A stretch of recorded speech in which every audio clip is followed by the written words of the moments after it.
Greetings and salutations, Scribblers. Today, we're going to be looking at another 5 backlist books to help build your writing craft. We're looking specifically today at books that will increase your world building prowess.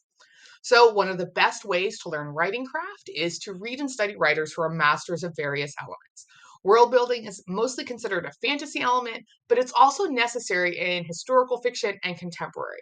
No matter where you are, you need to bring the world surrounding your characters to life. For example, when writers base their stories in New York City, they need to get the subway and the bus schedules right, or else readers familiar with those things are going to know and they'll be bumped out of the story. So, no matter what genre of book you're writing, world building is a key component. The 5 books that we're looking at today are all fantasy novels that I see as absolutely nailing world building. So, let's dive in. Book number 1 is a series of books written by Kristin Cashore. It's her Graceling series, and it's not only an excellent read, but does this beautiful job of world building.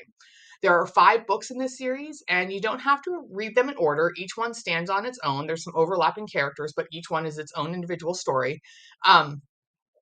And why are these a masterclass in world building? Because Cashore does a brilliant job of creating cultures that are reminiscent of cultures that exist in our real world, but don't feel appropriative. So, quick segue. Appropriation is when someone takes something from a culture not their own and either misuses it or tries to claim it as theirs in some fashion. Most culture is appropriated from marginalized communities by white people. Regardless of who's doing the appropriating, though, it is never okay. The Scribblers Den has a great free resource on how to be aware of appropriation so you don't do it. Check that out at the link in the description, and remember that is a free resource. All right, so back to our Graceling books. Not only does Cashore do this great job of creating cultures, but she has worlds like stacked on top of each other. So her first 3 books, Graceling, Fire, and Bitterblue, overlap in this way. Graceling and Bitterblue, the first and third books, both exist on like the same plane. But Fire takes place in another like place of the world that has a secret passage through some mountains, and that's where that book takes place. So each of these books does connect with the other. Like I said, there's some overlap. You can read them on your own. Like so, if you only want to read one, that's fine. But it really does this great job of not only creating these cultures, but looking at how different cultures perceive things and how they can be similar, but also incredibly different. So 2 of her more recent books in the series, Winterkeep and Sea Sparrow, continue this phenomenal world building with locations, creatures, and cultures. And it really shows how like you can expand that world map and go to other places and get a lot of really, really phenomenal things in there that just draw that reader in and build this world that feels so real. Our second book is also a series. It is the Greenbone Saga by Fonda. And if you know me, you know that this trilogy is my absolute favorite of all time.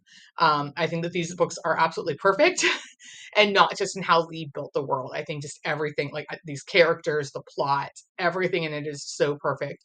And if you ever want to listen to me drone on about how much I love them, I'm ready. I'm prepared. Like I have a dissertation ready. So the Greenbone Saga books include Jade City, Jade War, and Jade Legacy. These books combine magic and kung fu in like a 1940s, 1950s-esque world. And this is, I think, a really great study in how you can add fantastical elements to a very real world setting, blending that familiar with the fantastical. From the very first page, John Loon feels like it's its own living and breathing character. And you get to see this strong clash of cultures within the book, not only with different locations and continents, but between an older generation and a new generation. And that's, it's an element of world building I think we don't always look at as closely as we should. But how are those traditions and expectations from parents and elders being passed down, and how are they morphing into what fits into the needs of the world that those children are growing up in, right? So this is why I think that the Greenbone Saga is an absolute must read if you want a master class in world building. Book number 3 is a duology this time. This is Strange the Dreamer and Muse of Nightmares by Laini Taylor. Taylor is another master world builder. So Strange the Dreamer follows Laszlo Strange as he embarks on a quest to discover the lost history of the town of Weep.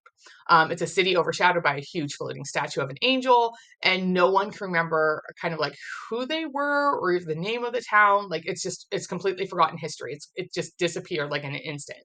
Um, so we get to see this story through multiple points of view, but Laszlo's is so lovely because he's just this wide-eyed, like college-age student who just wants to learn and obtain knowledge, and it's this really neat lens to approach world building through because the reader's discovering things right along with Laszlo, and so you get excited with him, and you really feel that as he learns new things.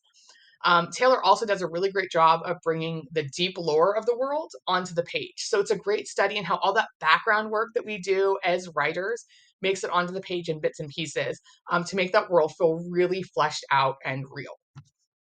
Book number 4 is also a duology. It is Star Daughter and Dream Runner by Sveta Thakrar.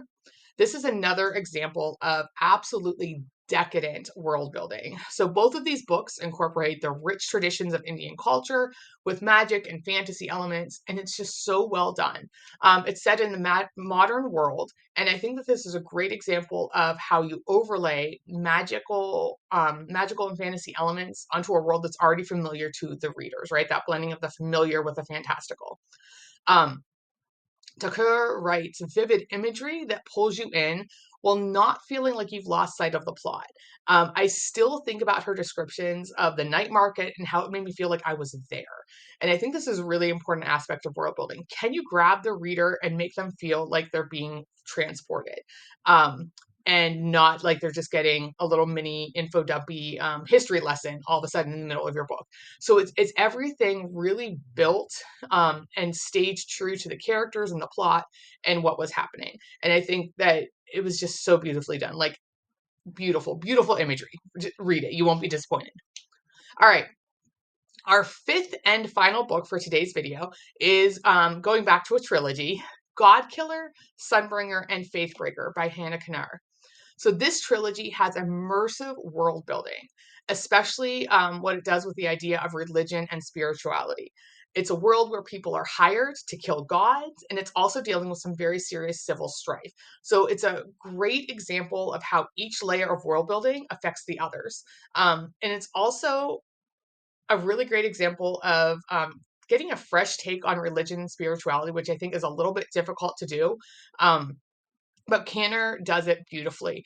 So you have this buildup of all these different things and these layers and how they all interweave and connect to each other. And that's something that as world builders, we have to be aware of because nothing exists within isolation.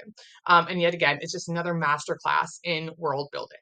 So those are the books that we have for you today. I recommend looking at all the descriptions and content warnings before diving into any of them because there are a few on the list today that could get a little bit heavy at times. As always, your mileage may vary. And even if you don't think that these are solid examples of world building, if you read and you're like, oh no, Katie was wrong, this is not good, you will have learned more about what you want your world building to be. And that's the whole point of reading, right? You either learn something that you incorporate into your craft or you learn how you definitely don't want to do things. So no matter what, you have learned. Congratulations.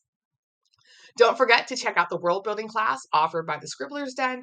It's taught by Alexandra Overy, author of the These Feathered Flames duology and the Gingerbread Witch duology, and it offers a deep dive into creating your fantasy world. There are videos and specific exercises to help you bring your world to life and engage readers. Check out the link below in the description for more details. As always, please like and subscribe to our channel, and we'll see you next time. Happy writing, Scribblers!